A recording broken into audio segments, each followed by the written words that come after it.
Assalamu alaikum туғандар. Biz бүгін Оштон бүгін қанша? 16 февраль бі? Тұқым алдық. Жақшынақ эле базардан барып, тұқым алдық, алып келдик, суға пішірдік.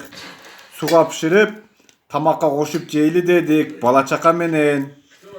Бұл тұқымна нормальный эле сыртыда тұқым, сыртынан көрсең деле тұқым. İçini açsаң, мына резинка. Резинка тұқым емес екен. Жанагы Қытай жасап аткан тұқымдар бізде Ошто уже жасалып атат экен. Уже емес, біз қанчадан бері жеп атабыз, билбей атабыз, может. Мынакей көргүлө, резинка.